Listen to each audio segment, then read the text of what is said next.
maestro, Julio Pimentel, es el encargado de la asignatura de Ciencias Sociales. Y esta semana nos enseñó todo lo referente a América Latina y los países que la componen. También tratamos el tema de los movimientos sociales, el origen o causa de los movimientos sociales y su importancia en la lucha por los derechos de los ciudadanos. Vamos a este repaso para reforzar nuestros conocimientos.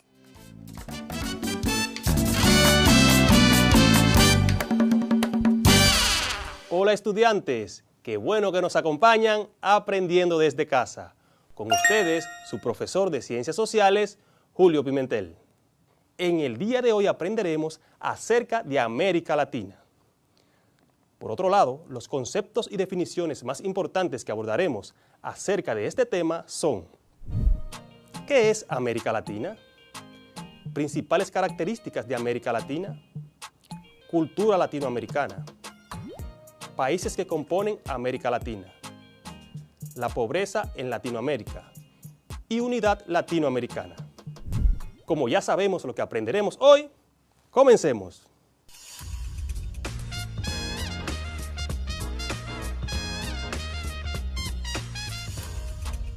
América Latina o Latinoamérica es una región que abarca desde México hasta Argentina, donde se hablan lenguas latinas, específicamente español, francés y portugués.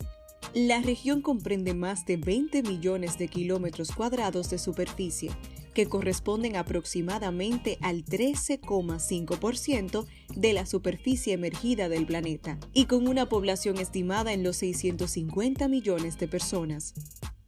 Por su extensión, América Latina presenta una gran diversidad geográfica y biológica. En ella se encuentran prácticamente todos los climas del mundo y es el hogar de numerosas especies animales y vegetales. Cuenta también con algunos de los mayores ríos del mundo e importantes recursos alimenticios, enérgicos y minerales, entre los que destacan sus yacimientos de petróleo, cobre, litio y plata. La unidad latinoamericana es un concepto político-cultural extendido por América Latina, anterior a los tiempos de la independencia y que debe ser distinguido claramente del panamericanismo. El término América Latina fue utilizado por primera vez en París en 1856, en una conferencia del filósofo chileno Francisco Bilbao, y en el mismo año por el escritor colombiano José María Torres Caicedo, en su poema Las dos Américas. América Latina se caracteriza por lo siguiente. Esta ocupa más de la mitad de la superficie del continente americano y alberga alrededor de 650 millones de personas, distribuidas en más de 30 naciones. Sus idiomas predominantes son el español, el portugués y en menor medida el francés. Pero también existen un conjunto muy diverso de lenguas aborígenes sobrevivientes, como el quechua, el guaraní, el aymara, entre muchas otras. Étnicamente, la región presenta altos márgenes de mestizaje e hibridación. Eso significa que hay abundancia de individuos racialmente indeterminados, o sea, mestizos, así como espacios en los que predominan los blancos europeos, negros descendientes de africanos o diferentes tipologías indígenas. A eso se sumó, a lo largo del siglo XX, una abundante migración asiática y árabe. La región presenta importantes niveles de pobreza, tanto urbana como rural, y fue escenario de una industrialización muy desigual a lo largo del siglo XX. La mayoría de sus economías son de tipo extractivo, dependientes de la exportación de materias primas. Cabe destacar que la cultura latinoamericana es sumamente compleja y diversa, fruto de un complejo proceso de hibridación que tuvo lugar tras la conquista y colonización del continente por los imperios de España, Francia y Portugal. Se introdujeron además esclavos provenientes de África, luego de que los pueblos indígenas fueran diezmados por la guerra y las enfermedades europeas. De modo que la cultura latinoamericana posee tres vértices fundamentales: la cultura europea, la cultura africana y la de las naciones originarias de América. Latinoamérica es una región fundamentalmente católica, a pesar de que sobreviven cultos tradicionales aborígenes y vestigios de las religiones africanas. El protestantismo también ha ido en alza en las últimas décadas. En América Latina sobrevive la herencia precolombina originaria, en algunos casos de manera autónoma y en otros integrada a medias a la cultura española, en asuntos como la gastronomía, los idiomas, las tradiciones y el folclore.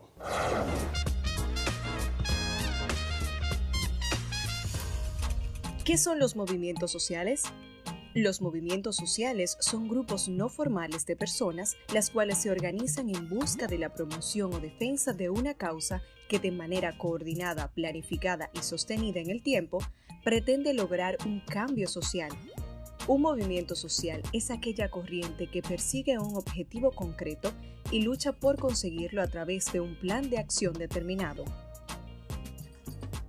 El concepto moderno de movimiento social se utiliza para englobar movimientos que se sitúan en diferentes contextos y en esferas tan distintas como la cultural, social, política, económica, entre otras. Además, su composición incluye a clases, sectores o colectivos, como obreros, campesinos, mujeres, estudiantes, vecinos y grupos étnicos.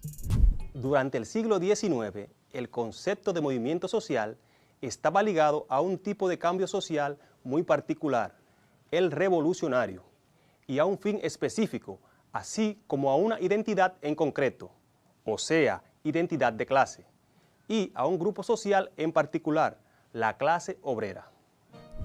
Un movimiento social es una fuerza potente, no efímera, sino que tiene un tiempo importante de duración y deja huella a nivel cultural. Esta va ganando fuerza conforme se expande, es decir, conforme convence a más personas en su ideología. Pero, ¿sabes cuál es el objetivo de los movimientos sociales? El objetivo fundamental de los movimientos sociales es luchar para cambiar o defender un sistema. Les explico. Un movimiento social que persigue el cambio surge en un contexto concreto de cierto desencanto, por lo que buscan cambios en las estructuras sociales y en los valores que las legitiman.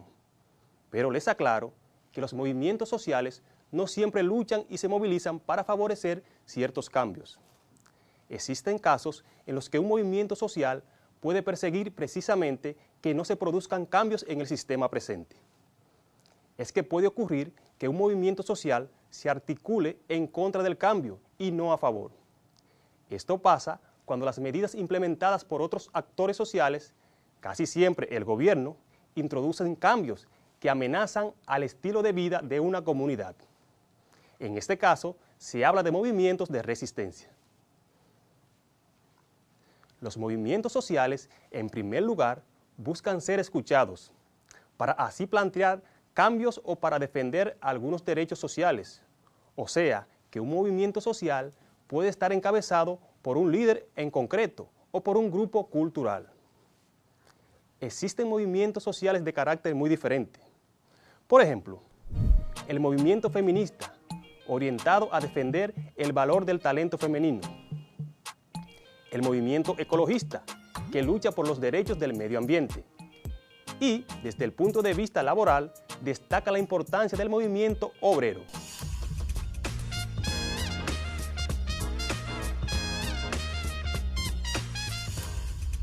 En términos generales, los movimientos sociales se caracterizan por los siguientes elementos.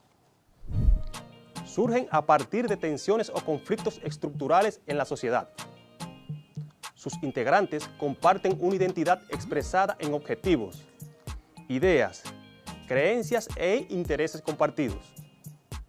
Se articulan en torno al principio de solidaridad colectiva. Crean redes de interacción en la comunidad. Gozan de estabilidad organizativa. Por norma, su relación con el poder es conflictiva y sus intervenciones ocurren fuera del ámbito institucional. Por ello, se diferencian de partidos políticos, sindicatos, grupos de interés y grupos de presión. Los tipos de movimientos sociales, de los cuales destacan movimientos innovadores o progresistas, donde destaca el movimiento obrero.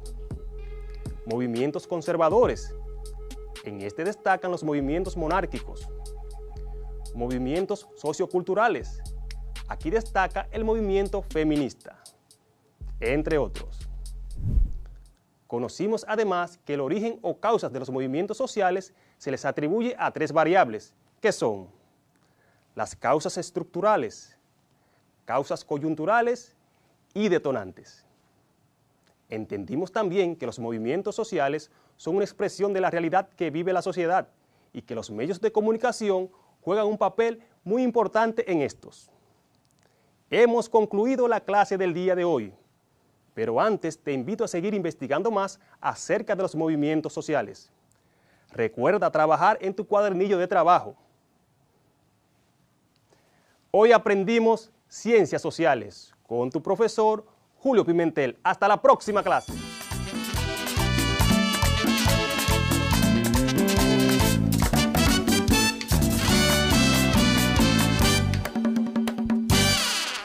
Mis queridos y queridas estudiantes, esta semana en Ciencias de la Naturaleza nos involucramos en el fascinante tema de la composición del suelo, ese que sustenta tus pies y produce los alimentos que consumes. Veremos sus tipos y cuáles son los adecuados para la agricultura. Pasamos con la maestra Isaura Peralta.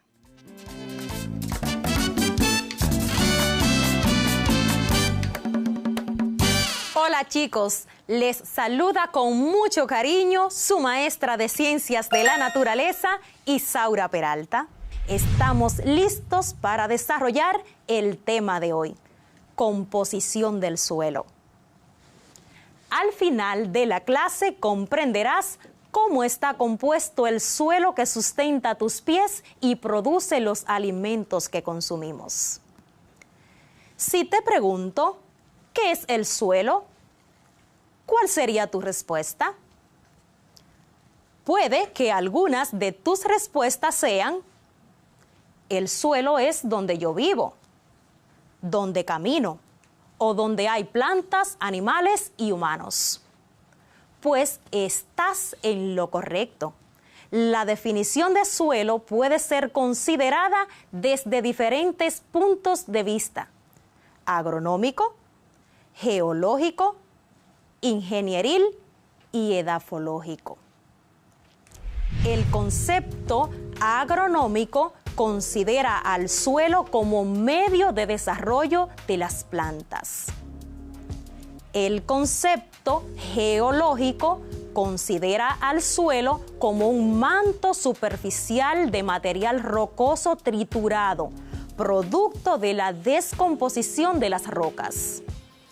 El concepto ingenieril concibe al suelo como el sustento que alberga construcciones y excavaciones. Finalmente, desde un punto de vista edafológico, se considera al suelo como un cuerpo natural originado por la acción de una serie de factores de formación, como son el clima, roca madre, organismos, relieve y tiempo. Tal vez el concepto roca madre te parezca desconocido. Pues te cuento que la roca madre es la base rocosa que se va descomponiendo lentamente para formar una capa superficial de suelo que tarda miles de años. ¿Sabías que la ciencia que estudia el suelo y su estructura se llama edafología? Edafología es una palabra proveniente del griego edafos, que significa suelo, y logía, ciencia, por lo que se define como la ciencia que estudia el suelo. Ahora, veamos por qué es importante el suelo.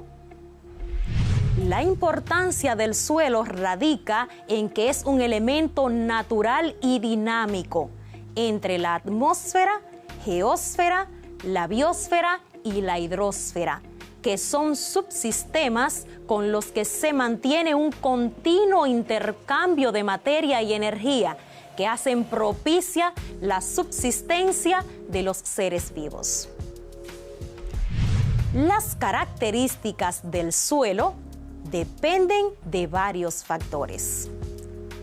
Las más importantes son el tipo de roca que lo originó, su antigüedad, el relieve, el clima, la vegetación y los animales que viven en él, además de las modificaciones causadas por la actividad humana. ¿Te has preguntado cómo se forma el suelo? La formación del suelo inicia cuando las rocas están sometidas a un proceso de descomposición producto del clima, viento, altas temperaturas, descongelación del hielo o las corrientes de ríos, lluvia ácida, oxígeno y sales disueltos en agua. Estos agentes fracturan las rocas con el paso del tiempo, produciendo pequeños fragmentos que con el paso de los años serán cada vez más pequeños hasta que se pulverice. Los microorganismos como hongos, bacterias y musgos se desarrollan en este primer sustrato atrapando minerales del suelo que darán origen a los primeros pastos, hierbas y pequeños seres vivos del suelo. Las bacterias y hongos desintegran la materia orgánica, proporcionando nutrientes para los primeros vegetales con raíz. Las raíces de las plantas degradan las rocas calizas y fertilizan el suelo, enriqueciéndolo de calcio, magnesio y potasio. Después de un largo periodo de tiempo de meteorización, esto es, la degradación de las rocas, se va formando un suelo más profundo, capaz de sustentar árboles con raíces más fuertes, y el suelo alcanza su máximo desarrollo. A este proceso se le denomina edafogénesis.